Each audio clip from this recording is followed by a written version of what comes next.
Let's say that you wanted to make this a 3 by 3 grid with 9 different images in it, all of them 300 by 300 pixels. I'm going to quickly go through this, but then I'm going to show you how you can kind of do fun things of aligning stuff and duplicating things and doing solid colors and all sorts of snafus that you'll run into. So instead of creating a new canvas, I'm going to go into image canvas size, and I'm going to make this 900 by 900. And if I do it just like this, it'll mean that there's a layer, or not a layer, there's an area above and an area below, and this will be in the middle. If I clicked this, it would all go below. If I clicked this, it would all be above. I think this should work. Yeah, that looks like it works great. And now these can move exactly where I want. So let's add in 6 more images really quickly. Hopefully this will reinforce the entire idea of how it's working. So let's actually just say 1, 2, 3, I don't know, 4, 5, 6. These all look like wonderful images. And I'm going to actually just bring them all in right here. So I'm not putting them in their own separate image. I'm just going to do it all inside of this. So right now there's something on top of them. Whenever there's a problem, the first place to look is inside of the layers. So you'll notice right here that there's some layers that are above these. So I am going to shift select all of these layers. So I'm going to hold down shift and make it so I'm selecting multiple layers. Yes, that's a thing you can do. And I'm going to drag them so they're all on the top of the layer stacking order. And now because they're shift selected, I can actually move them all together. If I want to get rid of the shift selecting, I can just kind of click anywhere else in the canvas, and that gets rid of it.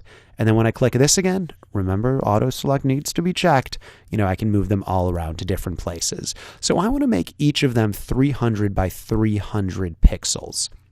If I were to go to free transform, Command T, I could bring it down like this. And quite honestly, I don't know how I'd go about doing it. So I want to undo multiple times because I don't think dragging it straight into this canvas is a good way to solve the problem. And this is something that's good to bring up right here. When working in Photoshop, knowing all of the tools is a great thing. It's important in order to know the program. It's good to know a lot of the tools. More important than that is having a good workflow.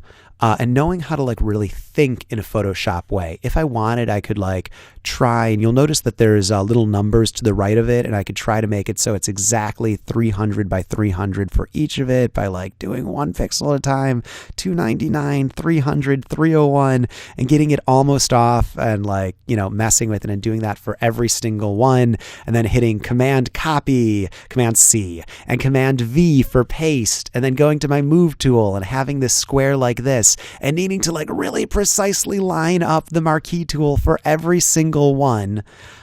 I could do it that way, and let me tell you right now, that would be really painful, take a lot of time, and there's a better way. And there's actually a better way using all of the tools, using no more than the tools that we've introduced so far. So I'm going to show you this better way in the next video, but I want you to think for a second using creating a new image, using the transform tool and using the move tool and everything we've shown so far. How might you approach making really quickly making a bunch of 300 by 300 squares that we can drag into this canvas? So I'll show you that not in the next video where I'll show you how to do multiple undos, but in the video after that.